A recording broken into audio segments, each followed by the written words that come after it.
Title card start అవడమే మీ పేరుతో start అయింది కదా కార్తీక్ అని చెప్పి. ఎలా ఫీల్ అవుతున్నారు ఏంటి? టక్కని ఒక్కసారిగా పేరు చూసేసరికి నేను కూడా షాక్ అయ్యాను. 22 మంది డాలర్లు బయటకు రావడానికి ఎవరైతే కీ మెంబర్ ఉన్నారో అతని గురించి సినిమాలో కానీ ఎక్కడా కూడా అసలు మెన్షన్ చేయలేదు. యాక్చువల్గా అది నేను ఏం చెప్దాం అనుకున్నానంటే బేసికల్లీ ఇట్స్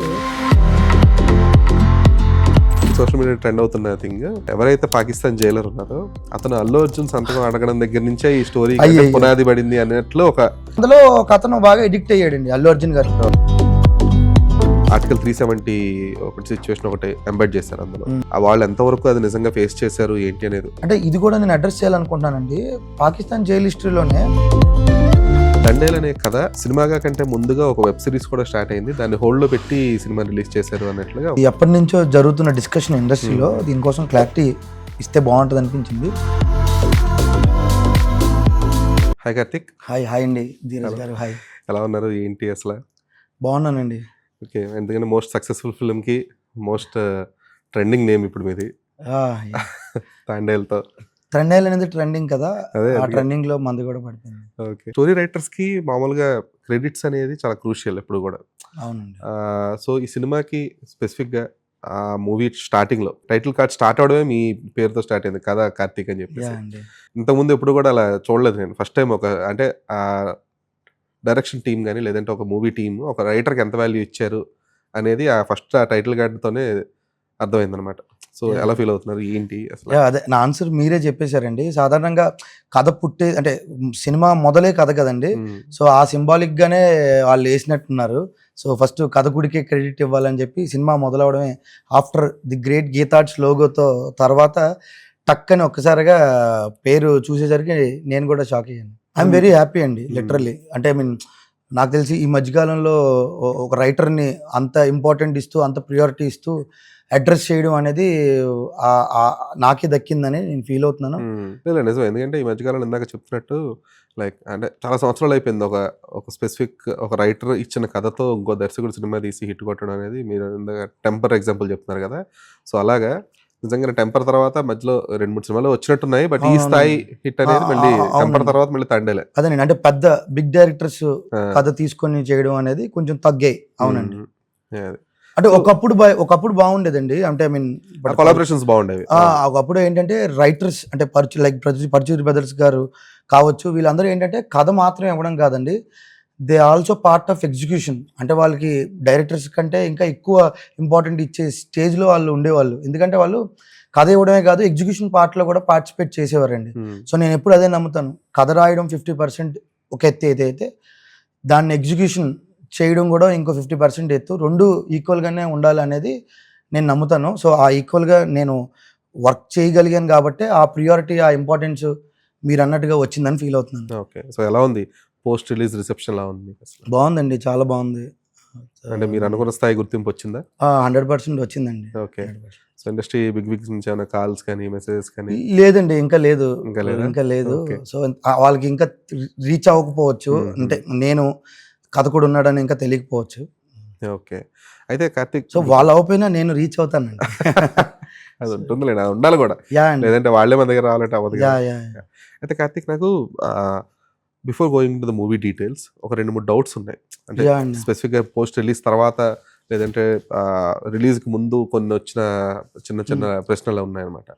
ఫస్ట్ థింగ్ అంటే బన్నీవాస్ గారు కానీ లేదంటే చందుమోహన్ రెడ్డి గారు ఫస్ట్ నుంచి చెప్తుంది ఏంటంటే, కార్తీక్ మా దగ్గరికి ఒక స్టోరీ తీసుకొని వచ్చారు, వచ్చిన తర్వాత దాన్ని మళ్ళీ మేము లేదు ఇక్కడ ఆ లొకేషన్కి వెళ్ళి వాళ్ళతో ప్రాపర్ రీసెర్చ్ చేసి చేద్దామని చెప్పేసి, ఇంకా అంటే మీరు తీసుకొచ్చిన కథకి ఇంకా యాడాన్స్ క్యారెక్టరైజేషన్స్ కానీ లేదంటే చుట్టూ ఉన్న పరిసరాలు ఇవన్నీ కానీ మేము ఇంకా రీసెర్చ్ చేసామని చెప్పేసి అన్నారు.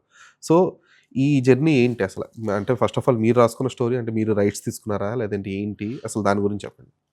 అదే అండి, దీనికోసం మాట్లాడాలంటే 2018 నవంబర్లో నేను శ్రీకాకుళంలో ఉన్నప్పుడు, ఐఎమ్ ఫ్రమ్ శ్రీకాకుళం అండి, పేపర్ కటింగ్ నేను చూశాను. సో పాకిస్తాన్ జర్లో ఇరికిపోయిన ఫ్యామిలీ మెంబర్స్ని విడిపించమని ఒక లెటర్ పంపారు పాకిస్తాన్ నుంచి. సో నేను చూసిన ఫస్ట్ థింగ్ అండి అది. సో అది నాకు ఇన్స్పిరేషన్. సో అదే టైంలో ఇండియాకి పాకిస్తాన్కి లిటరల్లీ వార్ జరుగుతుంది, పుల్వామా అని, ఆర్టికల్ 370s అని. సో సర్జికల్ స్ట్రైక్స్ అని. సో ఇలాంటి ఇష్యూస్ పాకిస్తాన్కి ఇండియాకి ఇంత పేట్రియాటిక్ థింగ్స్ ఏవో జరుగుతున్నాయి కదా, తేడా ఉన్నాయి. ఇది మళ్ళీ ఆఫ్టర్ 60-70 years తర్వాత ఇలాంటి ఇష్యూస్ జరుగుతున్నాయి. వీటి మధ్యలో ఒక లవ్ స్టోరీ వేస్తే ఏంటి అని నాకు కలిగిన ఫస్ట్ ఇంట్రెస్ట్ థింగ్ అండి. సో ఆ తర్వాత ఐ స్టార్టెడ్ రీసెర్చ్ అండి. 2018 చూసిన తర్వాత వీళ్ళు జైల్లో ఉన్నప్పుడు ఈ ఫ్యామిలీ లేడీస్ ఎవరైతే ఉన్నారో మా ఊరి నుంచి ఆ ఊరికి ఒక 15-20 km. సో నేను అక్కడికి వెళ్ళడం జరిగింది, వాళ్ళతోని మాట్లాడడం జరిగింది, రీసెర్చ్ చేయడం జరిగింది. సో అండ్ అలానే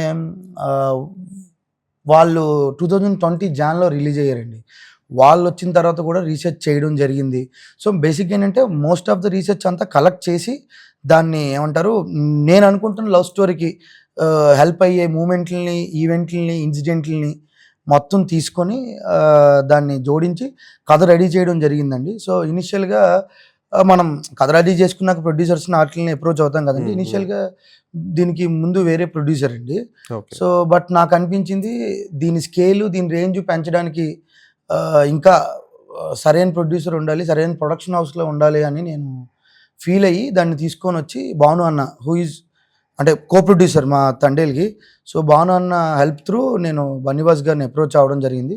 సో ఆయనకి కథ చెప్పడం జరిగింది. కథ చెప్పిన 1 weekకే నాకు అడ్వాన్స్ ఇచ్చారండి. సో ఫస్ట్ నరేషన్ వినగానే ఫస్ట్ వాసు గారు దీన్ని పట్టుకుంది ఏంటంటే మంచి లవ్ స్టోరీ, మంచి లవ్ మూమెంట్స్. సో దానికి ఆయన ఫస్ట్ పడ్డారండి. సో పడిన తర్వాత ఆఫ్టర్ 1 week తర్వాత నేను అరవింద్ గారికి నరేషన్ ఇవ్వడం జరిగింది. సో అరవింద్ గారికి నరేషన్ ఇవ్వడం జరిగింది. ఫస్ట్ హాఫ్ అరవింద్ గారు విని, ఫస్ట్ హాఫ్ ఒకరోజు, సెకండ్ హాఫ్ ఒకరోజు నరేషన్ జరిగిందండి. ఫస్ట్ హాఫ్ నరేషన్ విని ఆయన చాలా చాలా హ్యాపీగా ఫీల్ అయ్యారు. అండ్ మొన్న కూడా ప్రెస్ మీట్లో చెప్పారండి. సెకండ్ హాఫ్ చెప్పినప్పుడు ఏమైందంటే కొంచెం కమర్షియాలిటీస్ తగ్గాయి, కొంచెం ఏమంటారు డ్రామా ఇంకొంచెం ఇంకా బెటర్గా ఉంటే బాగుంటుంది సో అని ఆయన ఫీల్ అయ్యారు. ఒక రకంగా చెప్పాలంటే కొంచెం ఆయనకి సెకండ్ హాఫ్ కొంచెం సోసోగానే అనిపించింది. సో తర్వాత మళ్ళీ ఇంకా మేము వర్క్ చేయడం మొదలెడతాం కదండి, వర్కింగ్ చేస్తూ ఉంటాం డిస్కషన్స్ వాటిల్లో. తర్వాత ఇంకా వాసు గారు, నేను, మా రైటింగ్ టీం ఎవరైతే ఉన్నారో సో అందరం కలిసి దాని మీద వర్క్ చేయడం స్టార్ట్ చేసాము. సో స్టార్ట్ చేసిన తర్వాత so we approach to Sai Pallavi గారు. సో సాయి పల్లవి గారికి నరేషన్ జరిగింది. సో సాయి పల్లవి గారి నరేషన్ అనేది ఒక ఇంకా తర్వాత ఇంకా next who is director and who is hero అనే దగ్గర చందుమోహన్ రెడ్డి ఫిక్స్ అవడానికి ముందే సాయి పల్లవి గారికి నరేషన్ 2021లోనే జరిగిందండి. So I got advance in 2021 అండి, మార్చిలో. సో యాక్చువల్గా 2020 కోవిడ్ టైంలో ఈ కథ రాయడం, ఈ చర్చలు ఇవన్నీ జరిగాయి. యాక్చువల్గా ప్రపంచం అంతా కోవిడ్ బ్యాడ్ ఎక్స్పీరియన్స్తో ఉంటే నాకు ఒక్కడికి మాత్రం 2020 కొంచెం గుడ్ ఎక్స్పీరియన్స్ ఇచ్చింది. Because I travelled with Geetha Arts and all. So Sai Pallavi గారికి 2020 మార్చిలోనే నరేషన్ అట్లా జరిగిందండి. సో తర్వాత ఇంకా మేము డైరెక్టర్స్ వ్యాట్లో పడ్డాం. సో హూ ఈజ్ డైరెక్ట్ అంటే ఎవరు ఏంటి అనేది కొంతమంది డైరెక్టర్స్కి నరేషన్స్ అవి జరిగాయి, అందరికీ నచ్చాయి. బట్ కొన్ని కారణాల వల్ల, కొన్ని పరిస్థితుల వల్ల అవి మెటీరియలైజ్ అవ్వలేదు. సో ఈలోపు కార్తికేయ షూట్ ఎండింగ్ స్టేజ్లో ఉన్నప్పుడు, రిలీజ్ అవుతున్నప్పుడు చందు గారిని అప్రోచ్ అవ్వడం జరిగింది. సో ఆయన్ని అప్రోచ్ అయిన తర్వాత బండి ఎక్కడ ఆగలేదండి, మంచి రాకెట్ లాగా ఫాస్ట్గా వెళ్ళింది. సో ఆయన వచ్చిన తర్వాత ఆయన, నేను కలిసి చైతన్య గారికి వెళ్ళి నరేషన్ ఇవ్వడం జరిగింది. సో ఎప్పుడైతే చైతన్య గారు ఆన్ బోర్డ్ అయ్యారో అక్కడి నుంచి మళ్ళీ సో అంటే ఆల్మోస్ట్ ఈ 2022 ఈ మధ్యలో లాస్ట్ ఇయర్ కాకుండా ముందు ఇయర్, ఓకే మీకు ఐడియా ఉండి ఉంటుంది. సో మళ్ళీ ఇప్పుడు కొత్తగా చైతన్య గారు కావచ్చు, డైరెక్టర్ గారు కావచ్చు, మళ్ళీ ఎవ్రీవన్ స్టార్టెడ్ రీసెర్చ్ అండి. సో ఎంత నేను ఇన్పుట్స్ ఇచ్చినా, ఎంత నేను రీసెర్చ్ ఇచ్చినా, అంటే ఎంతగా చెప్పినా మళ్ళీ ఒకసారి వాళ్ళు ఆ రూట్స్లోకి వెళ్దాం, వాళ్ళు ఆ విలేజ్లోకి వెళ్దాం, ఆ నేటివిటీని తెలుసుకుందాం, ఇంకా ఇన్డెప్త్ వెళ్దాం అని వాళ్ళు అనుకున్నారు. సో అలానే నేను వాళ్ళని శ్రీకాకుళం తీసుకెళ్ళడం కూడా జరిగింది. సో అక్కడే మొదలైంది సినిమా యొక్క ఏమంటారు అనౌన్స్మెంట్ కావచ్చు, ఇది కానీ ఒకటి జరుగుతుందనే ఒక గుడ్ స్టార్ట్ జరిగిందండి. సో వాళ్ళు మీట్ అవ్వడం తర్వాత సినిమాకి ఇంకా బాగా హెల్ప్ అయిందండి. ఒక్కొక్కరిది ఒక్కొక్క పాయింట్ ఆఫ్ వ్యూ ఉంటుంది కదా వాళ్ళు చెప్తున్నప్పుడు. సో వాళ్ళ పాయింట్ ఆఫ్ వ్యూలో రకరకాల ఈవెంట్లని ఇంకొంచెం ఇన్స్పైర్ అయ్యారు. సో ఓవరాల్గా వాళ్ళు కలవడం, నేను కలవడం అంటే రెండూ జరిగాయి. సో అందరం కలిసి ఇన్ఫర్మేషన్ మొత్తం ప్రాపర్గా తీసుకుని ప్రాపర్గా దాన్ని సినిమాలో ప్రజెంట్ చేసాం అనేది. ఫస్ట్ నుంచి తండేలేనా టైటిల్ ఇది? ఫస్ట్ నుంచి తండేలేనండి. ఓకే, అంటే మీరు ఇంతకుముందు వేరే ప్రొడ్యూసర్ అనుకున్నప్పుడు కూడా? లేదు, తండేలండి. ఈ సినిమా రిలీజ్ టైంలో అంటే ఇది అల్లు అరవింద్ గారు ఆల్రెడీ ఒక ప్రీ రిలీజ్ ప్రెస్ మీట్‌లో ఆయన మెన్షన్ అంటే ఆయన చెప్పారు. అంటే ఎవరైతే కీ మెంబర్ ఉన్నారో అంటే ఇప్పుడు మీరు చూపించిన జాలర్లు అందరూ బయటికి 22 మంది జాలర్లు హ్మ్. బయటికి రావడానికి ఎవరైతే కీ మెంబర్ ఉన్నారో అతని గురించి సినిమాలో గాని ఎక్కడా కూడా అసలు మెన్షన్ చేయలేదు అని చెప్పేసి అతను కంప్లెయింట్ చేయడం. దానికి కంప్లెయింట్ ఇన్ ద సెన్స్ అదే అతను ఇష్యూ రైజ్ చేయడం. అసలు యాహ్! యాక్చువల్‌గా తీసుకొచ్చి అంతా చేసింది ఆ సీఎస్ దగ్గర తీసుకెళ్ళిందంతా నేను. అలాంటిది నా పేరు గాని లేదంటే నా క్యారెక్టర్ అనేది గాని అసలు ఆ హ్మ్. స్టోరీలో ఎక్కడ లేకపోవడం అనేది బాధాకరం అని చెప్పేసి అతను మెన్షన్ చేశారు. యాహ్! So, yeah! అది అల్లు అరవింద్ గారి దగ్గరికెళ్తే లేదు అది కూడా రీసెంట్‌గా మా దగ్గరికొచ్చింది. యాహ్! అండి. మేమది రిలీజ్ తర్వాత విల్ ష్యూర్‌లీ ఆన్సర్ దిస్ అని చెప్పేసి అన్నారు. ఏం సో లేదండి. దానికోసం ఇప్పుడు ఎవరైతే మీరంటున్నారో ఆయనే కాదు చాలామంది ఆళ్ళకి సపోర్ట్ చేసిన చాలామంది ఊరు పెద్దలు, హ్మ్. ప్రెసిడెంట్సు, సర్పంచులు గావచ్చు, ఫిషర్‌మెన్ కమ్యూనిటీ హెడ్స్ కావచ్చు, ఈళ్ళందరినీ ఈరోజు పొద్దున్నే హైదరాబాద్ పిలిపించి వాళ్ళకి చిన్న థాంక్స్ చెప్తూ వాళ్ళకి చిన్న సన్మానంలాగా గూడా ప్రెస్ మీట్ ముందు పెట్టి వాళ్ళందరికీ అడ్రెస్ చేస్తూ ఒక ఈవెంట్ గూడా చేశారండి. అది త్వరలో అవి రిలీజ్ ఓకే. బట్ అవ్వబోతుంది. అంటే సినిమాలో ఆ కీ డీటెయిల్స్ సినిమాలో మిస్ అండి అవ్వడానికి రీజన్ యాక్చువల్‌గా ఏంటి? అది నేను ఏం చెప్దాం అనుకున్నానంటే బేసికల్లీ ఇది బేసికల్‌గా ఇది అంటే రియల్ స్టోరీ అనే దానికంటే రియల్ ఇన్సిడెంట్స్ బేస్డ్ ఒక ఫిక్షన్ లవ్ స్టోరీ అని హ్మ్. హ్మ్. చెప్పొచ్చండి. హ్మ్. అది సినిమా చూసిన ఎవరికైనా అర్థమైపోద్ది. అది స్పూన్ ఫీడింగ్ ఇవ్వాల్సిన పని లేదు. అంటే ఇప్పుడు ఆయనకి కావచ్చు, ఎవరికైనా కావచ్చు నేను చెప్పాలనుకుంటున్నానంటే సో వాళ్ళని ఇప్పుడు యాస్ ఎ హ్యూమన్ బీయింగ్ ఇప్పుడు పాకిస్తాన్‌లో ఉన్నప్పుడు ఒక లవర్ అయినా తీసుకురావచ్చు, ఒక వైఫ్ అయినా తీసుకురావచ్చు, ఒక తమ్ముడైనా, ఒక ఊరి పెద్దయినా, ఒక లాయర్ అవును. అయినా ఎవరైనా అది అది అక్కడేంటంటే ఒక హ్యూమన్ బీయింగ్ నేచర్ అండి అది కామన్‌గాను. సో, బట్ నేనిక్కడ ఏం చేశానంటే, నా ఫిక్షన్ లవ్ స్టోరీకి హెల్ప్ అయ్యే అంశాలు, ఈవెంట్స్‌ని మాత్రమే నేను తీసుకొని దీంట్లో జత చేయడం జరిగింది తప్ప, సో, అంటే ఎక్స్‌క్లూజివ్‌గా ఉన్నదున్నట్టుగా లేదంటే ఎవరు హెల్ప్ చేశారో అవన్నీ డీటెయిలింగ్ అండర్‌లైన్డ్‌గా రాసుకొని వాళ్ళని అడ్రెస్ చేద్దామని అనుకోలేదు. అండ్ దీన్ని జస్ట్ ఒక లవ్ స్టోరీ లాగా చూస్తేనే బావుంటది. అలా చూస్తేనే కరెక్టు అనేది నా ఫీలింగ్ అండి. ఓకే. అండ్ ఇంకొకటి రైజ్ అయిందేంటంటే అంటే కొంచెం పొలిటికల్ చేశారు దాన్ని ఆ స్పెసిఫిక్ థింగ్‌ని. అంటే జగన్ గురించి కానీ, లేదంటే వీటిలన్నిట్ల గురించి అసలెక్కడ కూడా ప్రస్తావించలేదు. ఎందుకంటే one of the key person to fight అని చెప్పేసి వాళ్ళెక్కువ అంటే తండేలు యాక్చువల్ వాళ్ళు బయటికి రావడానికి రీజన్ అంటే ఇది అంటే ఇది ఇంటర్నేషనల్ అఫైరా, నేషనల్ అఫైరా అనేది పక్కన పెట్టేస్తే, బట్ దాన్ని ఎక్కడా కూడా చూపించలేదు అని చెప్పేసి అది కూడా ఒక ప్రెజెంట్ సోషల్ మీడియాలో ట్రెండ్ అవుతుంది. అంటే నెగెటివ్ అని కాదు. ఇట్స్ ఎ హ్మ్. పాజిటివ్ ట్రెండే. యాహ్! అండి. కాకపోతే అది గూడా ట్రెండ్ అవుతుంది. సో, దాన్ని ఎలాగా అంటే ఇది సేమ్ ఆన్సర్ దానికి కూడా రెప్లికేట్ అవుద్దా? ఆబ్వియస్‌లీ అవుతది గదండీ. ఎందుకంటే ఇప్పుడు అదే యాజ్ ఇట్ ఈస్‌గా మనం ఏదైతే వాళ్ళు అంటే జనరల్‌గా వాళ్ళు ఏదైతే వాళ్ళు హెల్ప్ చేస్తున్నారో, మా పేర్లు రాలేదు, లేదంటే ఈ పార్టీ పేరు రాలేదు, ఆ పార్టీ పేరు రాలేదు అని ఎలాగైతే ఆళ్ళు ఫీల్ అవుతున్నారో, అది పార్టీ కావచ్చు, ఏదైనా అవ్వచ్చు. ఆ పార్టీ పీపుల్ గూడా చూడాల్సిందేంటంటే ఇదొక లవ్ స్టోరీ కిందే చూడాలి. హ్మ్. హ్మ్. సో, ఇందులో మోరోవర్ ఆమె పెయిను, ఆయన పెయిను అనేలాగే చూస్తే బెటర్ అనేది నా ఫీలింగ్ అండి. ఓకే. ఇంకోటి సుష్మా స్వరాజ్ గారి పేరు ఎందుకని మార్చాల్సొచ్చింది 'సుశీల స్వరాజ్' అని? అంటే జనరల్‌గా మారుస్తారు గదండీ. అంటే ఫోటోస్ ఏమి ఉంచుతారు గదా! అందుకని. అంటే ఒకవేళ ఫోటో చూపించలేదనుకోండి, ఓకే. ఫిక్షనల్ క్యారెక్టర్ కాబట్టి అంటే కొంచెం రిసెంబ్లింగ్‌గా ఉండడం కోసం అని చెప్పేసి అనుకోవచ్చు. అంటే అది మనకి కల్చర్‌లో ఉంది. అంటే హ్మ్. ఆ పేర్లు కొంచెం అదే అది అంటున్నా. దట్ పేర్లు మార్చడం అనేది 100% ట్రూ. ఎందుకంటే సేమ్ టు సేమ్ ఉండకూడదు ఎప్పుడు గూడా అని యాహ్! జెప్పేసి. అండి. బట్ ఫోటో సేమ్ చూపించేసి 'సుష్మా స్వరాజ్' గారి ఫోటో చూపించి పేరు మాత్రం 'సుశీల స్వరాజ్' అని జెప్పేసి సో, అది ఇన్ దానికేమైనా డెప్త్ స్పెసిఫిక్ రీజన్ ఉందా? రీజన్ ఉండొచ్చేమో గానీ, నాకైతే దానికోసం అంత ఐడియా ఓకే. లేదు. ఓకే. చందు గారు కెన్ ఆన్సర్ అండి దీనికోసం. ఓకే. ఎందుకంటే అదొక్కటి కొంచెం అంటే అథెంటిసిటీ మెయింటైన్ చేశారు. అంటే ఈ శ్రీకాకుళం దాని గురించి గాని ఇదంతా కూడా అథెంటిసిటీ అంతా మెయింటైన్ చేశారు. ఈ ఒక్క చోట పోనీ సరే నేమ్ మార్చినప్పుడు ఫైన్. బట్ ఫోటో ఎందుకని చెప్పేసి ఆవిడది చూపించారనేది ఒక చిన్నపాటి డిస్కషన్ అయితే పెద్ద జరిగింది. ప్రశ్న. చిన్నోడిని. సో, పెద్దోళ్ళు అడిగితే ఆ ప్రశ్నకి రైట్ జవాబు దొరుకుతది. ఓకే. అయితే ఇంకొకటేంటంటే ఇప్పుడు సోషల్ మీడియా ట్రెండ్ అవుతున్న థింగ్ ఎవరైతే పాకిస్తాన్ జైలర్ ఉన్నారో అతను అల్లు అర్జున్ సంతకం అడగడం దగ్గర నుంచే ఈ స్టోరీకి అంటే అయ్యయ్యో! పునాది పడింది అన్నట్లు ఒక డిస్కషన్ నడుస్తుంది. సో దానికి ఏంటి? అది ఏం లేదండి. అందులో అది అది అదే మనం ఎప్పుడైతే ఆఫ్టర్ వాసు గారితో ట్రావెల్ అవుతున్న ఈ క్రమంలో, నా దగ్గర వచ్చిన ఇన్ఫర్మేషన్ అంటే ఈ ఫిషర్‌మ్యాన్స్‌ని అంటే మనం కంటిన్యూస్‌గా టచ్‌లో ఉంటుంటాం కదా! సో, వీళ్ళు నాకు ఇందులో ఒకరు చెప్పిందేంటంటే, "అన్న ఇలాగా పాకిస్తాన్ జైల్‌లో గార్డ్ ఉండేవాడు. ఆ గార్డ్‌కి విపరీతమైన అల్లు అర్జున్ గారి పిచ్చుంది. అండ్ అక్కడేంటంటే బేసిక్‌గా ఈ హిందీ సినిమాలు ఉంటాయి. మీకు ఐడియా ఉంటది. 'కిలాడి కా రాజా 1, 2, 3' అవును. ఇలాంటివి ఉంటాయి కదండీ! సరైనోడు అనుకుంటానండి. I don't know exactly. హ్మ్. కొన్ని హిందీ డబ్బింగ్లు అయ్యి సినిమాలో వాళ్ళు విపరీతంగా చిత్తకొట్టుడు కొట్టేశారు, వాళ్ళు కొడతా ఉంటారు కామన్గా. అదే. సో అందులో ఒక అతను బాగా ఎడిక్ట్ అయ్యాడండి అల్లు అర్జున్ గారికి. ఓకే. అవుతారండి, అది కామన్.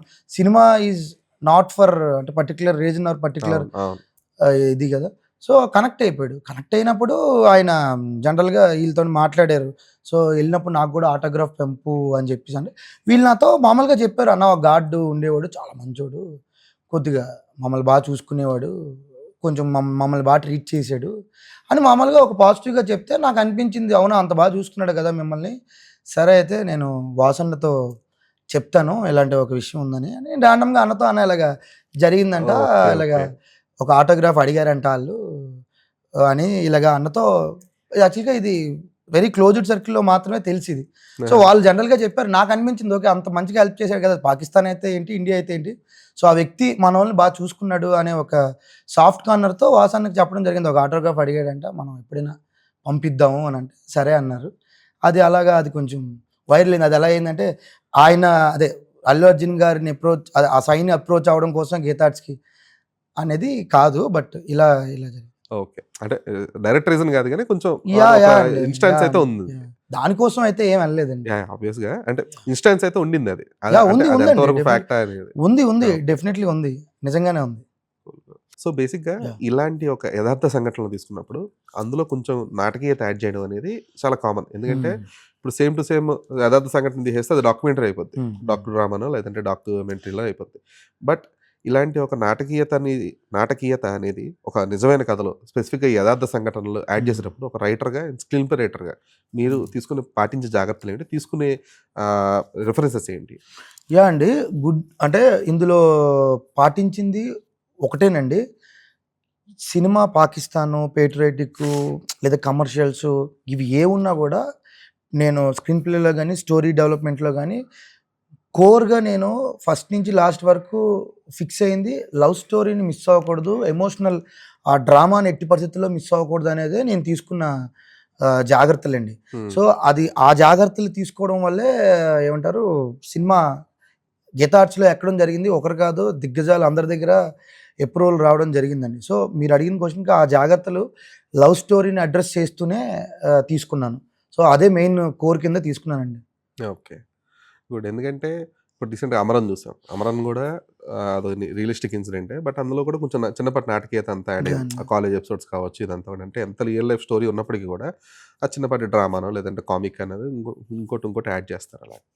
సో ఇట్ హ్యాపెన్స్ అనమాట. ఈ తండేల్ విషయంలోకి వచ్చేటప్పటికి ఈ పాకిస్తానీ ఎపిసోడ్స్లో ఇవన్నీ కూడా అంటే మీకు ఎంత ఇన్ఫో తెలిసి 22 మంది చెప్పిందన్నా కూడా ఆ సిచ్యువేషన్స్ అంటే ఇప్పుడు అక్కడ ఆర్టికల్ 370 ఒకటి సిచ్యువేషన్ ఒకటి ఎంబెడ్ చేశారు అందులో. అంటే వాళ్ళు ఎంతవరకు అది నిజంగా ఫేస్ చేశారు ఏంటి అనేది, అంటే ఆబ్వియస్గా అంత పెద్ద రేవట్ అవ్వకపోయి ఉండొచ్చు అని అనుకుంటున్నాం. అంటే యాక్చువల్గా వాళ్ళు అంటే అందులో one of the release cancel అయింది ఆర్టికల్ 370 వల్ల. అంటే ఆర్టికల్ 370 వల్ల వాళ్ళకి జరిగిన ఇంపాక్ట్ ఏమిటంటే రిలీజ్ క్యాన్సిల్ అయింది. అంటే ఒకనొక స్టేజ్లో అంటే ఇది కూడా నేను అడ్రస్ చేయాలనుకుంటున్నానండి. పాకిస్తాన్ జైలు హిస్టరీలోనే కొన్ని సంవత్సరాలు ఉండిపోయిన చరిత్రలు ఉంటాయి మామూలుగా.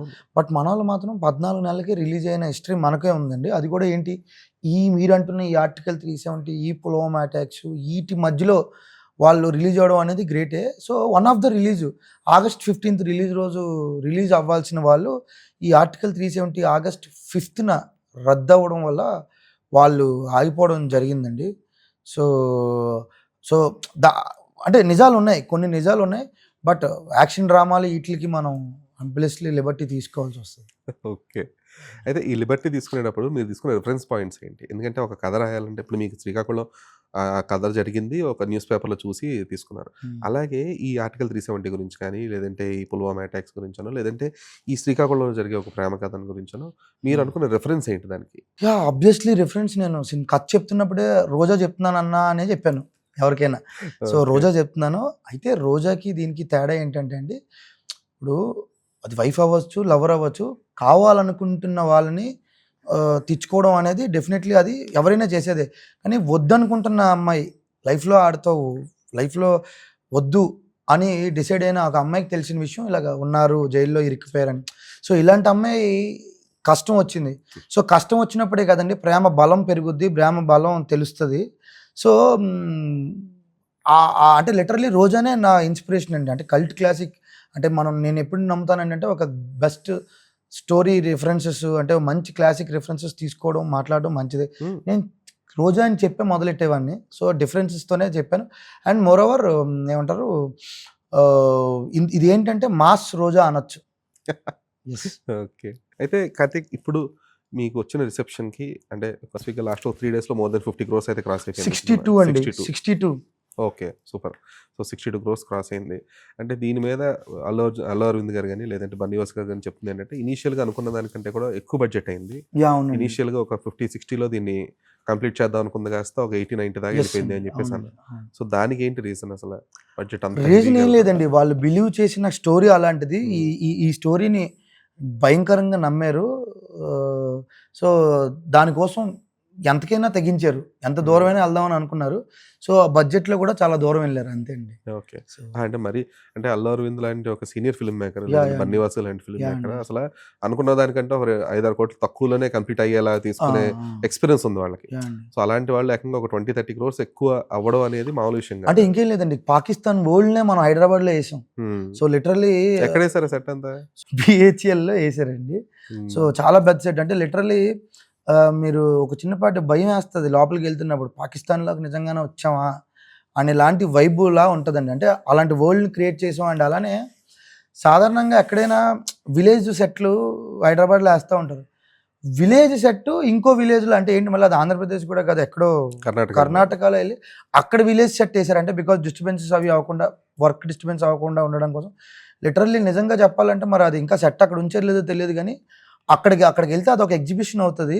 అండ్ హ్మ్. ఈ పాకిస్తాన్ సెట్ చూడ్డానికి కూడా ఎగ్జిబిషన్‌లో వచ్చేవారు అందరూను. రోజుకి జనాలందరూ అంటే షూట్ చూడ్డానికి.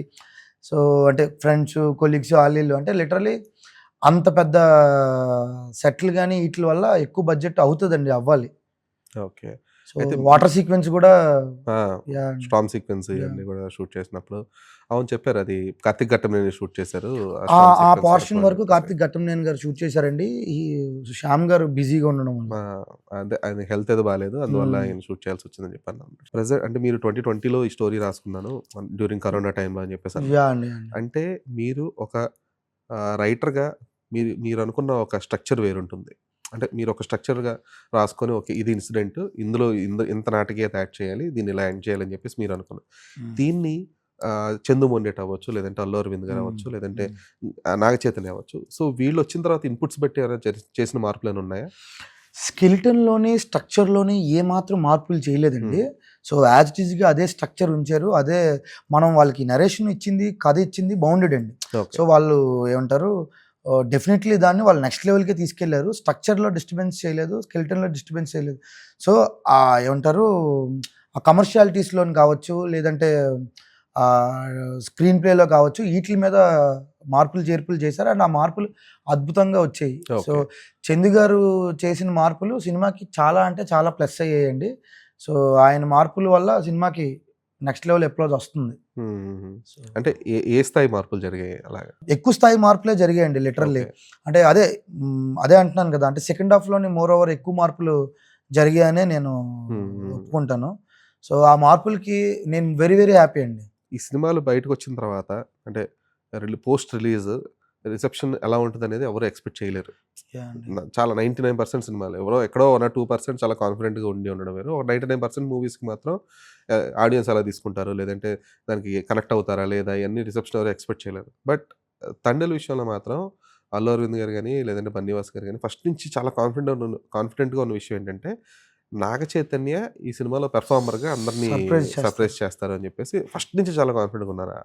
స్పెసిఫిక్ యాక్టర్ మీద గాని, లేదంటే లాస్ట్ 25 మినిట్స్ సీక్వెన్స్‌ల అవునండి. గురించి కానీ, ఆ బార్డర్ దగ్గర ఇదంతా గాని. సో, ఈ కాన్ఫిడెన్స్ రావడానికి రీజన్ ఏంటి? స్టోరీయేనండి. హ్మ్. స్టోరీయే. మీరు చెప్పారు కదా! ఇందాక స్టార్టింగే స్టోరీ క్రెడిట్ ఎసారు అనేది. అది ఎలాంటి గొప్ప వ్యక్తులకేస్తారంటే 'ఇళయరాజా' గారు అని ఇలాంటి స్పెషల్ మెన్షన్స్‌లు ఏస్తా ఉంటారు అలాంటిది. సో, అలాంటి స్పెషల్ మెన్షన్ ఇచ్చినప్పుడే మీకు అర్థం అవ్వాలి. హ్మ్. స్టోరీకి వాళ్ళిచ్చిన ఇంపార్టెన్సు అనేదే మీరు తీసుకోవాలండి. ఓకే. అంటే స్టోరీ ఈజ్ ఫైన్. అంటే స్పెసిఫిక్‌గా నాగ చైతన్య అంత ఎందుకంటే నాగ చైతన్య మీద చిన్నపాటి రీమార్క్ అయితే ఉండింది ఇంతకుముందు. కొంచెం ఎమోషనల్ సీన్స్‌లో కొంచెం అంత బాగా పెర్ఫార్మ్ చేయలేడు అన్న చిన్న రీమార్క్ ఉండింది. ఆ రీమార్క్ ఈ సినిమాతో ఆబ్వియస్‌గా మొత్తం పోగొట్టుకున్నాడు. పోయాయండి. మొత్తం పోయింది. యాహ్! సో, ఈ సినిమా కోసం నాగ చైతన్య తీసుకున్న స్పెషల్ అంటే ఆబ్వియస్‌గా ఈ యాస యాహ్! గురించి గాని, లేదంటే ఆ బాడీ లాంగ్వేజ్, గెడ్డం గురించి అన్నీ యాహ్! చాలా కేర్ తీసుకున్నారు. యాహ్! కాకపోతే ఈ పెర్ఫార్మన్స్ విషయానికి వచ్చేటప్పటికి ఆయన తీసుకున్న ఏమైనా క్లాసెస్ లాంటివి ఏమన్నా ఇప్పించారా స్పెషల్‌గా? తీసుకున్నారండి. ఆ! నాకు మళ్ళీ అదే అంటున్నాను పేర్లు చెన్నైలో అదేదో పెద్ద ఇన్‌స్టిట్యూట్ అండి. అంటే నేను మర్చిపోయాను. సో, అక్కడే ఆల్‌మోస్ట్ ఆయన ఒక 1 మంత్ దాకా ఉండి ఆ మధ్యన పోస్టులు గూడా పెట్టేవారు ఆయన. సో, హుహు. పర్టిక్యులర్‌గా అంటే అది చాలా స్పెషల్ ఇంట్రెస్ట్ చూపించారు. అండ్ మోర్ ఓవర్ స్లాంగ్ కోసం అయితే ఒక 2 మంత్స్ ఒక డేలో ఒక హాఫ్ డే 2 మంత్స్ పొద్దున్నే నేను అన్నపూర్ణ స్టూడియోస్‌కి కావచ్చు, ఆయన ఇంటికి కావచ్చు పొద్దున్నే ఎళ్ళిపోయేవాడిని బ్రేక్‌ఫాస్ట్‌తో. మధ్యాహ్నం వరకు అక్కడే ఉండి లిటరల్లీ దిద్దేవాడండి ఆయన. అంటే ఆ స్లాంగ్ ఆ స్లాంగ్ పదాలు గురించి. హ్మ్. ఈ యూట్యూబుల్లో ఆటిల్లో శ్రీకాకుళం మేము మాట్లాడే మాటలు కావచ్చు, వీడియోస్ కావచ్చు, ముసలి వాళ్ళు మాటలు వినేవాళ్ళు, చిన్న పిల్లల మాటలు వినేవాళ్ళు, లిటరల్లీ బూతులు కూడా వినేవాళ్ళు. అంటే ఎట్లా ఉంటది, ఏంటి, ఏ కోణాన్ని వదలలేదండి. ఈ ప్రతి కోణంలోని, ప్రతి కన్నంలోని దూరి దూరి ఆయన బయటికి లాగారాయన. ఓకే. సో, లిటరల్లీ ఈ సినిమాకి పెట్టిన ఎఫర్ట్ ఏ సినిమాకి పెట్టలేదనే అనుకుంటున్నాను. యాహ్! అదైతే సో, నిజమే. హ్మ్. ఇదొక హోమం ఆయన చేసింది. ఓకే. అయితే నాగ చైతన్య ఎంత అథెంటిక్‌గా కనిపించారో, సాయి పల్లవికి కాస్ట్యూమ్స్ వైస్, లుక్ వైస్ అంత అథెంటిసిటీ కనబడింది గానీ, స్లాంగ్‌లో సాయి పల్లవి కొంచెం ఎక్కడో చిన్నపాటి మిస్ మ్యాచ్ అయితే జరిగిందని జెప్పేసి ఒక హ్మ్. కామెంట్ ఉంది. దాన్ని ఎంతవరకు కరెక్టేనా? లేదంటే కొంతవరకు విభేదిస్తారా? నేను వింటున్నానండి. హ్మ్. కొంతవరకు నేను వింటున్నాను. డెఫినెట్‌లీ ఏమంటారు అంటే మనకి సాయి పల్లవి గారి డబ్బింగు లేదంటే సాయి పల్లవి గారిది ఎక్కువ మనం తెలంగాణ యాస ఇవి కొన్ని ఎక్కువ మనం బాగా హ్మ్. అలవాటు పడిపోయామండి. మనం అవును. గూడా. మనం ఎలాగైతే అలవాటు పడిపోయామో చెప్పే విషయంలో సాయి పల్లవి గారు కూడా అలవాటు పడిపోయారు. సో, మనకేంటంటే కొంచెం టైమ్ డ్యూరేషన్ గూడా కొంచెం రిలీజ్ టైమ్ డ్యూరేషన్ తక్కువొచ్చింది. మేబీ ఆ ఫీలింగ్ వల్ల ఏదైతే శ్రీకాకుళం స్లాంగు ఏదైతే ఆ ఉత్తరాంధ్ర స్లాంగ్ అథెంటిసిటీ రావాలో పర్టిక్యులర్ ఆ! ఏదైతే దాన్ని ఇమ్మీడియేట్‌గా వాళ్ళు ఫీల్ అవ్వలేదేమో అని నేను అనుకున్నానండి. అవును. బట్ ఏదైనా అది కొంచెం నేను వింటున్నాను. లైట్‌గా అది వింటున్నాను. ఓకే. But okay. బట్ అది సినిమాని యాహ్! లేదు. ఇబ్బంది ఆవిడ పెట్టలేదు. పెర్ఫార్మర్‌గా ఆవిడ చేసింది. ఎందుకంటే లిటరల్లీ చెప్పాలంటే నాగ చైతన్య తర్వాత కీ రోల్ అంటే ఆ సినిమాకి ప్రాణం పెట్టేసిందయితే సాయి పల్లవే. బట్ ఎక్కడో ఆ శ్రీకాకుళం యాస ఇంకొంచెం అథెంటిక్‌గా ఉంటే బావుండేదే అన్న ఒక చిన్న ఉంటుంది గదా! ఎందుకంటే అయితే ఈ అదర్ దెన్ వీళ్ళందరి కంటే బాగా అనిపించిన క్యారెక్టర్ కరుణాకర్‌ది. యెస్ అండి.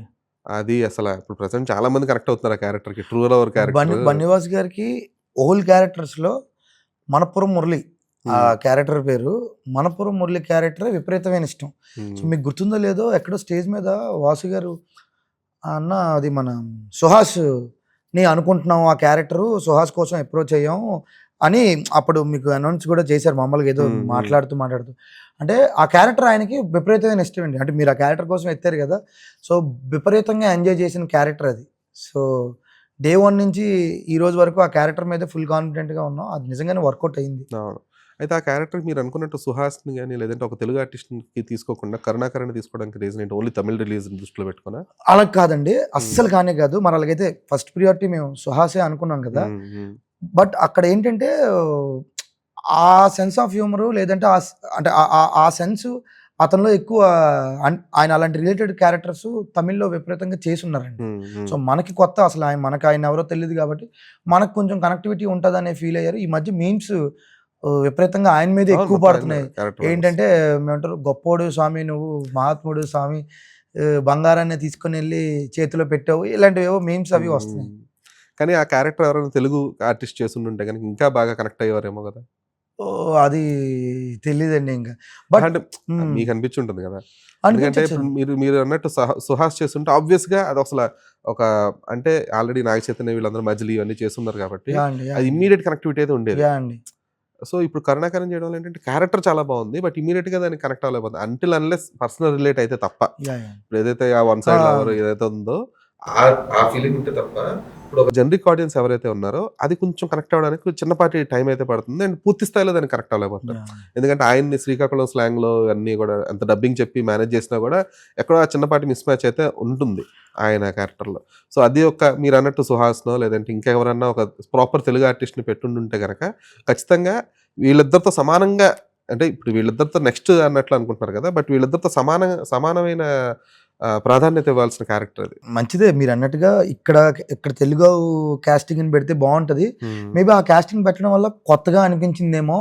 సో మేబీ తెలిసిన వాళ్ళకంటే కొత్తగా ఫీల్ అయిందే మోర్ ఇంపాక్ట్ ఏమో ఇప్పుడు జరిగిందని నాకు అనిపించింది. బట్ ఓకే సార్ ఏదైనా. లేదు. సో ఇప్పుడు అదర్ లాంగ్వేజ్ లో ఎలా ఉంది రిసెప్షన్? ఎందుకంటే హిందీ అండ్ తమిళ్లో కూడా రిలీజ్ చేశారు. బాగుందండి, బాగుంది. అంటే బేసిక్గా ఇది ఇనిషియల్ గా బూమ్ అయ్యే సినిమా కాదు, అది మీకు తెలుసు. లవ్ స్టోరీస్ ఎలా ఉంటాయంటే నెమ్మదిగా ఇస్తూ ఉంటాయి. అలానే స్లో పాయిజన్ లాగా ఎక్కుతుంది. అండ్ సో హిందీలో కావచ్చు, తమిళ్లో కావచ్చు, అది నెమ్మదిగానే స్టార్ట్ అవుతుందండి. అంటే Day 1, Day 2, Day 3 కంటే ఇంకా పెరుగుతున్నాయి అవి. సో బాగుంటది డెఫినెట్లీ, అది మాకు బాగానే హెల్ప్ అవుతుంది. Okay. So other than after Thandel Karthik next step ఏంటి? స్టోరీసేనండి. సో ఆల్రెడీ రాసి పెట్టుకున్నారా లేదంటే? యా ఆబ్వియస్లీ రాసి పెట్టుకుంటాం కదా. సో ఒక 4-5 రాసి పెట్టుకున్నాను. చాలా ఉంటాయి కథలు, బట్ ప్రియారిటీ ఉంటాయి కదా. సో నెక్స్ట్ మనం చెప్పాలి, నెక్స్ట్ మనం త్రో చేయాలి, మనం ఎక్కించాలి అనేది. సో ఆ కథలు ఒక 5 రెడీ చేసుకున్నాను. అన్ని డిఫరెంట్ జానర్స్ అండి. సో ఒక జానర్కి ఒక జానర్ సంబంధం ఉండదు. సో అలాగా అన్ని పెద్దవే. సో వెరీ బిగ్ స్టోరీసే ఉన్నాయి. సో కంపేరింగ్ విత్ తండేల్ కంటే ఇంకా పెద్ద ఉన్నాయి. So canvas wise, scale wise, genres wise. So Tamil ఎక్స్క్లూజివ్గా తమిళ్కి టార్గెట్ పెట్టిన స్టోరీ ఒకటి ఉంది, మలయాళంకి టార్గెట్ పెట్టుకున్న స్టోరీ ఉంది, హిందీకి టార్గెట్ పెట్టుకున్న స్టోరీ ఉంది, తెలుగుకి టార్గెట్ పెట్టుకున్న ఒక 2 స్టోరీస్ ఉన్నాయి. సో ఓవరాల్గా ఏంటంటే ఒక సాలిడ్గా రెడీ అయ్యి ఉన్నాను. సో ఈ అడావిడి అయ్యాక ఎలాగో మనకి ఫోన్ కాల్స్ రావు, మనమే ఫోన్ చేసి వస్తున్నాం టైం ఇవ్వండి అని అడిగి వెళ్ళి కథలు చెప్తాను. చూడాలి మరి ఇది ఏమవుతుందండి. సో కొంతవరకు కథలు ఇచ్చి ఇంకా బాగా నేర్చుకొని తెలుసుకొని జర్నీలు చేసి గీతా ఆర్ట్స్ లాంటి ఎలాగైతే ఇలాంటి బిగ్గెస్ట్ ప్రొడక్షన్ హౌస్తో వర్క్ చేశానో అలాంటి గ్రేట్ ప్రొడక్షన్ హౌసెస్ ఉన్నాయండి. సో వాళ్ళందరితోనే వర్క్ చేయాలని ఉంది, అందరి హీరోలతో వర్క్ చేయాలని ఉంది బిఫోర్ మై డైరెక్షన్. సో అందరితో చేసి బిఫోర్ డైరెక్షన్ అంటే నెక్స్ట్ ఫ్యూచర్ లో మళ్ళీ డైరెక్షన్ కి ఆబ్వియస్లీ సో అదే యాక్చువల్ టార్గెట్ అయితే అదే యాక్చువల్ టార్గెట్ అండి. So actually I worked under Krishna Vamsi గారు as a assistant director and associate. So Nakshatram అండి. సో ఒక 5 years జర్నీ వంశీ గారితో. సో మా గురువు గారు. So I treat him as a గురువు గారు. సో డిపార్ట్మెంట్ ఎక్స్పీరియన్స్ నాకు ఒక 12-13 years ఉందండి. ఆల్మోస్ట్ పుష్కరం అయింది, హైదరాబాద్ వచ్చి పుష్కరంకి తగింది పని అయింది. సో ఈ జర్నీలో నేను దిల్ రాజు గారి కాంపౌండ్లో డిపార్ట్మెంట్లో వర్క్ చేశాను, వేణు శ్రీరామ్ గారి దగ్గర. ఏ సినిమాకి? ఒక సినిమా మెటీరియలైజ్ అవ్వలేదండి. సో రవితేజ గారు, అవునండి. So I part of writing also. So ఇలా జర్నీ రకరకాల సినిమాలతో, రకరకాల పీపుల్తో, గ్రేట్ పీపుల్. ఓపెనింగ్ అయిన తర్వాత అయిపోయింది కదా ఆల్మోస్ట్ షూటింగ్ వెళ్ళాల్సిన సినిమా అండి. అది ఏమంటారు, చాలా సంవత్సరాలు అవుతుంది ఇప్పుడు మనం. అంటే దానికి టైటిల్ కూడా అనౌన్స్ చేసి ఓపెనింగ్ అయ్యి ఇంకా అవునండి. షూట్ అనగా అంటే అప్పుడు ఆఫ్టర్ ఆల్ అసిస్టెంట్ డైరెక్టర్ అండి నేను. సో ఏమంటారు, సో అంత ఇన్ డెప్త్ డీటెయిల్స్ నా వరకు రావు కదా. సో మనం వెళ్ళి పని చేసుకుని వచ్చాం. సో అదేనండి. అంటే కార్తీక్ ఇప్పుడు సరే మీరు పాన్ ఇండియన్ లెవెల్లో అన్ని లాంగ్వేజ్లో కూడా స్టోరీస్, అంటే తమిళ్, మలయాళం, హిందీ అన్ని లాంగ్వేజ్కి స్టోరీస్ రెడీ చేసుకున్నారు. ఫ్యూచర్లో డైరెక్షన్ అని చెప్పేసి. సో ప్రియర్ ఇంతకుముందు కృష్ణవంశీ గారి డైరెక్షన్ అంటే టీంలో వర్క్ చేశారు మీరు. సో ప్రియర్ టు దట్ అంటే అసలు పుష్కర కాలానికి ముందు కార్తీక్ ఎవరు? ఒక డిటైన్ అయిన ఒక వర్స్ట్ స్టూడెంట్ అండి ఇంజనీరింగ్లో. బాబు నువ్వు ఇక్కడ ఉండొద్దు అని పంపేసిన ఒక వర్స్ట్ స్టూడెంట్ని. ఎందుకంటే ఏముంటుందండి, తెలిసిందే కదా. అంటే సో ఎందుకో చిన్న మెచ్యూరిటీ ఉండేది. 10th అయిపోగానే బయలుదేరిపోవాలి హైదరాబాద్ అనేసి. అంటే తెలియదు అంటే ఏదో సర్లే పోనీ ఇంటర్ అయ్యాకైనా బయలుదేరిపోదాం, సరే పోనీ ఇదే. అంటే ఒక రకంగా చెప్పాలంటే అండి ఎక్కడ టైం వేస్ట్ చేయలేదండి. సో బీటెక్ డిస్కంటిన్యూ అయిన నెక్స్ట్ డే హైదరాబాద్ బస్సు ఎక్కేసాను, కొత్త బ్యాగ్ ఒకటి కొనుక్కొని. ఏమంటారు, లిటరలీ టైం వేస్ట్ అయితే జరగలేదు. ఇంజనీరింగ్ మధ్యలో డిటైన్ అయ్యాను, వచ్చాను. ముందు నుంచి ఉండేది ఎలాగైనా సినిమా డైరెక్షన్ చేయాలి అనేదే ఒక ఇంటెన్షన్. చిన్నప్పటి నుంచి తెలియని ఒక ఇన్ఫ్లుయెన్స్ అది. రాజమౌళి గారు, ది గ్రేట్ రాజమౌళి గారి నుంచే ఇన్స్పైర్ అయ్యామని.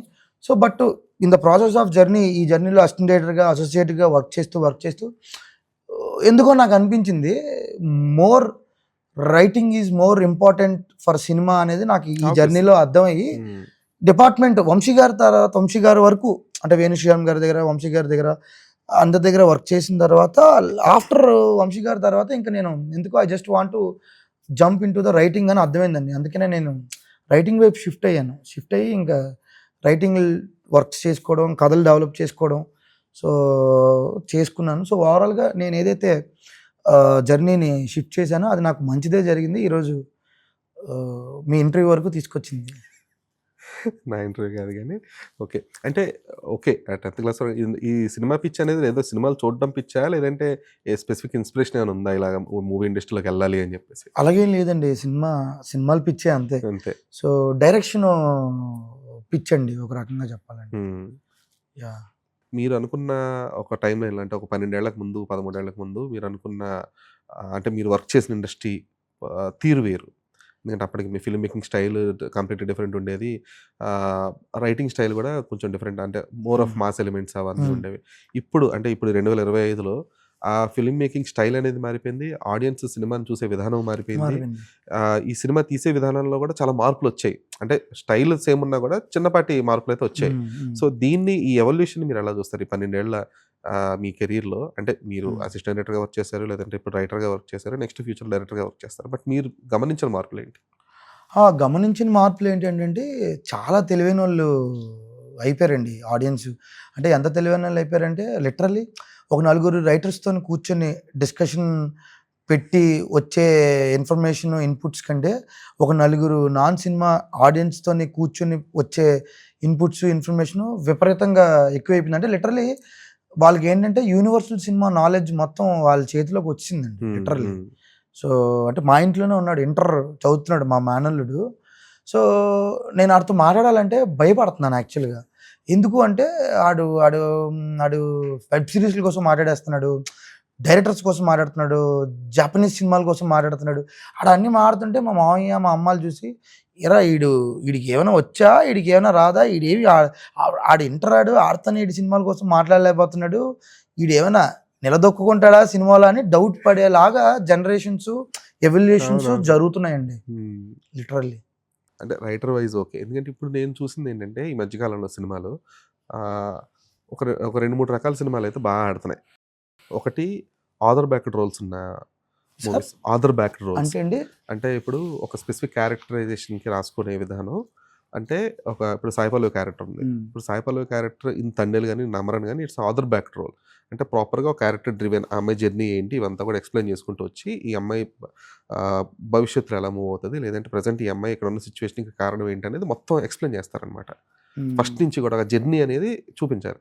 ఏదో ర్యాండమ్గా అమ్మాయి డైరెక్ట్ సాయిపాలు శ్రీకాకుళం ట్రైన్ దిగేసి నాగ చైతన్యం హక్ చేసుకున్నట్టు కాకుండా అసలు ఎందుకు మీరు చూపించారు కదా, చిన్నప్పటి నుంచి కలిసి పెరిగారు, ఇదంతా ప్రేమ ఇదంతా అని చెప్పేసి. సో దీన్ని ఆథర్ బ్యాక్ రోల్స్ అని చెప్పేసి వీటికి బాగా ఎస్టాబ్లిష్మెంట్స్ నచ్చి జనాలు ఎంజాయ్ చేస్తున్నారు.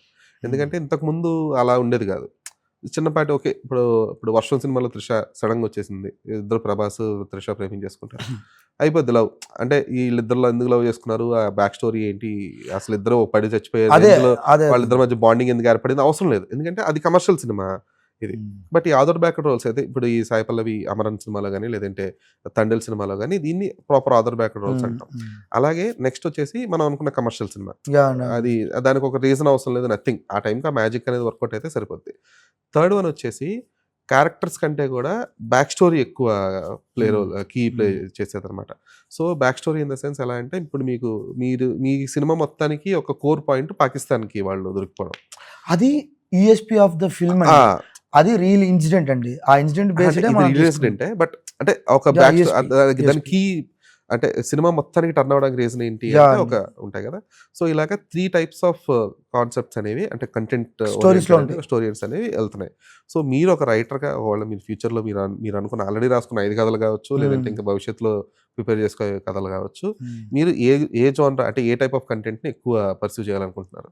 అన్నీ ఉంటాయండి. ఇప్పుడు మీరు చెప్పిన ఏదైతే 2-3 సెటప్స్ ఏవైతే చెప్పారో ఆ పాయింట్ ఆఫ్ వ్యూ అన్నిటిలోని కథలు ఉంటాయండి. ఇప్పుడు క్యారెక్టర్ డ్రివెన్ స్టోరీస్ ఉంటాయి, ఇలానే మళ్ళీ ఇన్సిడెంట్ బేస్డ్ స్టోరీస్ ఉంటాయి, ఇంకొకటి రియల్ ఇన్సిడెంట్ బేస్డ్ ఒక థింగ్ కూడా ఒకటి లార్జర్ దాన్ లైఫ్ అది తమిళ్లో ట్రై చేయబోతున్నానండి.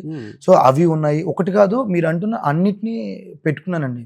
సో మళ్ళీ అది ఒకటి కంప్లీట్ యాక్షన్ డ్రామా, ఒకటి కంప్లీట్ పీరియాడిక్ వార్ డ్రామా, ఇంకొకటి కంప్లీట్ అడ్వెంచర్ లవ్ డ్రామా, ఇంకొకటి ఒక ఎంటర్టైన్మెంట్తో కూడిన ఒక కామెడీ లవ్ డ్రామా. సో ఒక్కొక్కటి ఒక్కొక్క జానర్స్, ఇంకొకటి ఒక complete comedy action entertainer. So ఒక్కొక్కటి ఒక్కొక్క జానర్, అన్ని రకాల జానర్స్ పెట్టుకున్నానండి. ఓకే. అయితే గీతార్ట్స్ మామూలుగా ఎవరిని అంత ఈజీగా వదలరు కదా, ఒక డైరెక్టర్ కానీ లేదంటే యాక్టర్ కానీ రైటర్ కానీ మినిమం 2-3 మూవీస్ చేంజ్ చేసుకుంటారు వాళ్ళు బ్యానర్లో అసలు వదలకుండా. సో నన్ను కూడా ఏం వదలలేదండి. సో నన్ను కూడా ఏం వదలలేదు. సో అలాగని ఇప్పుడు ఐఎమ్ నాట్ డూయింగ్ డైరెక్షన్ కదండి, కథలు కాబట్టి నేను ఎన్ని కథలైనా అప్రోచ్ చేసుకోవచ్చు, ఎన్ని కథలైనా అప్రోచ్ అవ్వచ్చు. ఏముందండి, కథ ఇవ్వడమే కాబట్టి అదేమి ఇబ్బంది ఏమి ఉండదు. సో నన్ను జీవితాంతం ఉంచేసుకున్నా పర్వాలేదు. సో మనకు అబ్జెక్షన్ ఏమి ఉండదు. సో హ్యాపీగా మన కథలు మనం ప్రయత్నించుకుంటాం. సో బట్ అంటే అన్ని కథలు గీతలోనే చెప్పలేము, మీకు ఐడియా ఉంటుంది. అంటే కొన్ని ప్రిన్సిపల్స్ ఉంటాయి, కొన్ని జానర్స్ అన్నారు కదా, అన్ని నేను వినే కథలు అన్ని కూడా అల్లు అరవింద్ గారికి నచ్చకపోవచ్చు. సో ఆ బ్యానర్ లోనే తీయలేదు. నేను భవిష్యత్తులో నేను కూడా ఒక బ్యానర్ స్టార్ట్ చేసి ఇక్కడ తీయలేను అనుకున్నావు, అక్కడ తీయచ్చేమో అని చెప్పి ఆయన అన్నారు. అన్ని అక్కడ తీయలేను కాదు అంటే ఇమీడియట్ గా అయితే బయటికి పంపరు కదా, వదలరు కదా, పంపరు ఇన్ ద సెన్స్ వదలరు కదా, ఇమీడియట్ గా ఒక 2-3 సినిమాలను సైన్ చేసుకుంటారు కదా అని చెప్పేసి. లేదండి, నేను ఎప్పుడు బన్నివాస్ గారితో అన్నతో కంప్లీట్ గా అంటే కలిసిన ఒక 2 నిమిషాలైనా కావచ్చు, ఆ 2 నిమిషాల్లో 1 నిమిషం ఒక కొత్త ఐడియా అన్న మాట్లాడతారు, నేను ఒకటి విన్నాను, లేదా నేను చెప్తాను అన్న ఒకటి వచ్చిందన్న అని చెప్పి. సో అని నేను కూడా మాట్లాడుతుంటానండి. సో ఎప్పుడు ఐడియాలు డిస్కస్ చేస్తూనే ఉంటాం. సో అది గుడ్. అయితే బిఫోర్ క్లోజింగ్ దిస్, అంటే ఈ సినిమా స్పెసిఫిక్గా తండేలు విషయంలో అంటే ఈ సినిమా రిలీజ్ అయింది, హిట్ కొట్టింది, రిలీజ్కి ముందు అన్నీ కూడా చాలా కొంచెం చిన్నపాటి బడ్జెట్ విషయంలో కానీ రిలీజ్ విషయంలో కానీ కొంచెం అంటే సంక్రాంతి రిలీజ్ అనుకుంది, మెల్లమెల్లగా డిలే అవుతూ వచ్చింది, ఇవన్నీ ఓకే ఫైన్. అయితే ఈ సినిమా విషయంలో వినిపించిన ఇంకో విషయం ఏంటంటే ఈ తండేలు అనే కథ సినిమాగా కంటే ముందుగా ఒక వెబ్ సిరీస్ కూడా స్టార్ట్ అయింది, దాన్ని హోల్డ్లో పెట్టి సినిమా రిలీజ్ చేశారు అన్నట్లుగా. అండి, ఇది ఎప్పటి నుంచో జరుగుతున్న డిస్కషన్ ఇండస్ట్రీలో, దీనికోసం క్లారిటీ ఇస్తే బాగుంటుంది అనిపించింది. యాక్చువల్గా ఏంటంటే అదేనండి, ఇప్పుడు ఎలా అయితే నాలాంటి ఒక రైటర్ ఈ ఇన్సిడెంట్ని న్యూస్ పేపర్లో చూసి వాళ్ళని అప్రోచ్ అయ్యి వాళ్ళకి అఫీషియల్గా ఒక కొంత అమౌంట్ ఇచ్చి మీ జీవితంలో జరిగిన ఈ ఇన్సిడెంట్ని మాత్రమే నేను తీసుకొని ఒక ఫిక్షన్ లవ్ స్టోరీ నేను రాసుకుంటున్నానని చెప్పి ఒక కొంత అమౌంట్ వాళ్ళకి, అంటే బిఫోర్ గీతార్ట్స్ కంటే ముందు, సో నా పర్సనల్గా అంటే బిఫోర్ గీతార్ట్స్ వరకు ఇంకా అప్రోచ్ అవ్వక ముందే నా పర్సనల్గా యాక్చువల్గా అక్కడ 3 తండేళ్ళు అంటే 3 బోట్ డ్రైవర్లు ఉంటారండి. సో యాక్చువల్గా ఏంటంటే ఇంకొకటి కూడా నేను ఈ విషయంలో క్లారిటీ ఇద్దాం అనుకుంటున్నాను. ఈ మధ్య ఏం సర్క్యులేట్ అవుతుందంటే ఇతనే రియల్ తండేల్, ఇతనే రియల్ సత్య, ఇతనే రియల్ రాజు అని అంటున్నారు. అలాంటి రియల్ రాజులు రియల్ సత్యాలు అంటూ ఏం లేదు అక్కడ. అదేంటంటే అందరూ రాజులే, అందరూ సత్యాలే. అలాంటి సిచ్యువేషన్ వచ్చినప్పుడు, అలాంటి లాంగ్ డిస్టెన్స్ రిలేషన్ వచ్చినప్పుడు, సో ఈ 3 బోట్లలో దొరికిపోయారండి. ఒక్కొక్క బోటుకి ఒక్కొక్క కెప్టెన్ ఉంటాడు, ఒక్కొక్క డ్రైవర్ ఉంటాడు. ఆ డ్రైవర్ని తండేలు అంటూ ఉంటారు. సో వీళ్ళు ముగ్గురిని వాళ్ళని పిలిచి నేను ఏమంటారు సమ్ అమౌంట్ ఇచ్చి ఆ రైట్స్ని తీసుకోవడం జరిగింది. సో తీసుకున్న తర్వాత గీతాలోనే అదంతా జరిగింది. నాలాగే ఒక రైటర్ ఎవరో దీన్ని ఇన్స్పైర్ అయ్యి, మరి వాళ్ళని అప్రోచ్ అవ్వలేదు అతనేమి.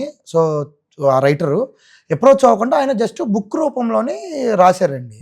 సో ఆ బుక్ వేరే దగ్గర అక్కడ ఇక్కడ తానా సభల్లో వాటిల్లో ప్రచురించారు. దానికంటూ కొంత ప్రైజ్లు అవి కూడా గెలిచారు. ఈ బుక్ని కృషి గారు కొనుక్కున్నారండి. సో ఆ బుక్ని కృషి గారు కొనుక్కున్నారు. సో కృషి గారు కొనుక్కుని దాన్ని వెబ్ సిరీస్ చేద్దాం అనుకున్నారు. సో ఆ వెబ్ సిరీస్ చేద్దాం అనుకున్నారు. అయితే ఇది ఒక రకంగా మంచిదే, ఎందుకంటే అది ఒకవేళ అది బయటకు వస్తే ఆ వేరియేషన్ తెలిస్తే బాగుంటుంది ఇంకాను. అంటే ఇప్పుడు మనం దీన్ని తీసుకొని లవ్ స్టోరీ చేసాం, వాళ్ళు దాన్ని తీసుకొని ఏం చేశారు అనేది మనకు తెలియదండి. వెబ్ సిరీస్ కాబట్టి అందరి క్యారెక్టర్స్ని అడ్రస్ చేస్తూ అది వేరేగా అది తెలియదు మనకి, అది ఏంటనేది మనకి తెలీదు. బట్ నేను ఆ బుక్ యాక్చువల్గా చదవలేదు. సో నేను బేసిక్గా బుక్స్ అవి చదవను. మన వాళ్ళు అన్నది ఏంటంటే ఆ సముద్రం మధ్యలో ఉండే బార్డర్లు గేట్ల మధ్యన ఏదో దానికి సంబంధించింది ఏదో అన్నట్లుగా అన్నారు.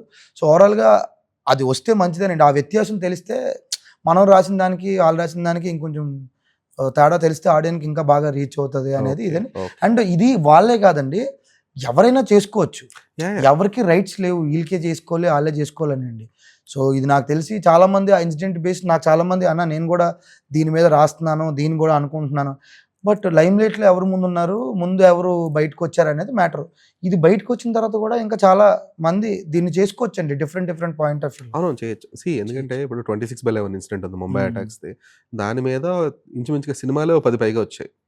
ఒకళ్ళు ఇప్పుడు మన మేజర్ సినిమా వచ్చింది, అడ్విశేష్ మేజర్, లేదంటే ఆర్జీవీ సినిమా ఒకటి 26/11 నానా పటేకర్తో సినిమా వచ్చింది. దాని తర్వాత ఈ హాస్పిటల్స్ గురించి అంటే పర్స్పెక్టివ్ ఆ దాడి జరిగిన సందర్భంలో హాస్పిటల్స్ ఎలా ఉండేదని చెప్పేసి అమెజాన్ వెబ్ సిరీస్ వచ్చింది. లేదు ఇది పోలీస్ పర్స్పెక్టివ్లో ఎలా ఉందనేది ఆర్జీవీ తీశారు. లేదు ఇది అసలు టెర్రరిస్ట్ వాళ్ళ పర్స్పెక్టివ్లో ఏంటి అని, అంటే టెర్రరిస్టులు అసలు ఎలా వచ్చారు, వాళ్ళ జర్నీ ఏంటి అని చెప్పేసి ఇంకొక సినిమా వచ్చింది. ఇదంతా కాదు అసలు ఇందులో ఇరుక్కుపోయిన ఒక కామన్ పీపుల్ పరిస్థితి ఏంటని చెప్పి ఒక సినిమా వచ్చింది. అసలు ఇది కూడా కాదు అసలు తాజ్ హోటల్లో సిచ్యువేషన్ ఏంటని చెప్పేసి తాజ్ హోటల్ అని చెప్పి ఇంకో సినిమా వచ్చింది. సో ఒక సిచ్యువేషన్ అందులో ఒక రియల్ ఇన్సిడెంట్ బేస్ చేసుకొని రకరకాల పర్స్పెక్టివ్స్లో సినిమాలు రావడం, కథలు రావడం, నవల్స్ రావడం అనేది చాలా కామన్. అయితే ఒకే టైంలో ఈ రెండు వినిపించేటప్పటికి మాత్రమే Thandel web series and Thandel cinema, అంటే వెబ్ సిరీస్ పేరు తండేలో కదా క్లారిటీ లేదు. కాకపోతే ఇదే కథతో ఆ బుక్ లేదంటే ఇది ఇంచుమించు ఒకటే టైంలో పాపులర్ అవడం అనేది ఒక చిన్నపాటి డిస్కషన్ పాయింట్ అయిందన్నమాట. ఇదే కథతో అనే మాట కంటే ఇదే ఇన్సిడెంట్ అని అంటే ఇది రైట్ పదం అండి. యాక్చువల్గా ఇది కొంచెం రాంగ్ గా సర్క్యులేట్ అవుతుంది, ప్రాపగాండా అవుతుంది. రియల్ స్టోరీ, రియల్ ఇన్సిడెంట్ అనే మాట దీనికి ప్రాపర్ మాట అనేది నా ఉద్దేశం అండి. సో నేను ఎలాగైతే ఆ ఇన్సిడెంట్ ని తీసుకుని లవ్ స్టోరీ, కల్పిత లవ్ స్టోరీని యాడ్ చేసామో, వాళ్ళ ఇన్సిడెంట్ ని తీసుకుని ఏం చేశారో నేను కూడా లిటరల్లీ వెయిట్ చేస్తున్నాను. సో కాంపిటీషన్ లాగే ఫీల్ అవుతున్నానండి. అదే అనిపిస్తుంది కదా, అంటే నేను లవ్ స్టోరీ తీసుకున్న వాళ్ళు ఎలా తీసుకున్నారు అనేది ఉంటుంది. సో కార్తిక్ డన్, అంటే మీ జర్నీ గురించి చెప్పారు, మీ స్టోరీ అసలు ఎలా ఎక్కడ పుట్టింది ఏంటి అంతా చెప్పారు, fine. So other than films, అంటే ఈ 12 ఏళ్లలో మీరు ఒక రైటర్గానో లేదంటే ఒక అసిస్టెంట్ డైరెక్టర్గా ఇంత జర్నీ చేసిన తర్వాత మీరు ఫ్యూచర్లో ఆబ్వియస్గా డైరెక్టర్ అవ్వాలనుకుంటున్నారు. But other than movies Karthik ఏంటి? ఏం లేదండి, అదర్ దాన్ మూవీస్ కార్తీక్, మూవీసే కార్తీక్ అంతేనండి, ఇంకేం లేదు. బట్ అందరికీ ఉంటుంది కదా సినిమాలు కాకుండా ఒకవేళ మీరు అనుకున్న సక్సెస్, మీరు అనుకున్న కెరీర్లో ఈ సక్సెస్ రాకపోయి ఉంటే కనుక ఒక సెకండ్ ఆప్షన్ అనేది ఎప్పుడు అనుకోలేదు అసలు? మేబీ చెఫ్ అయ్యేవాడినేమోనండి, వంట వండుకునేవాడినేమో. నాకు కొంచెం కుకింగ్ అది ఇంట్రెస్ట్. డైరెక్ట్ అదే ఈ ఫీల్డ్లోకి రాకపోయి ఉంటే మేబీ వంట అయ్యేవాడినేమో. బాగా వండుతాను అంటుంటారు, కుకింగ్ ఇంట్రెస్ట్ నాకు. అది ఒక కైండ్ ఆఫ్ మెడిటేషన్ లాగా ఉంటుంది. మెడిటేషన్ అంటే ఏంటి, కాన్సన్ట్రేటెడ్గా ఒక దాని మీద అలా ఉండి చేయడమే కదా. సో నాకు కూడా కుకింగ్ అనేది కాన్సన్ట్రేటెడ్గా ఒక దాని మీద ఉండి ఏది లేకుండా పెట్టి చేస్తూ ఉంటాను అనేది నా ఫీలింగ్. సో మేబీ అదే అయ్యేవాడిని ఏమో. Okay, so thank you Karthik for your time. So ఇలాగే తండ్రిలాగే మరిన్ని సక్సెస్లు అందుకోవాలి రైటర్గా. ఫ్యూచర్లో డైరెక్టర్ అయిన తర్వాత మళ్ళీ ఇంకోసారి ఇంటర్వ్యూ ఇవ్వాలి. అండి, దానికన్నా ముందు ఇంకో కథ ఎక్కే జర్నీలో మళ్ళీ మనం కలవాలని కోరుకుంటున్నాం. తప్పకుండా. సో థ్యాంక్ యూ ధీరజ్ గారు.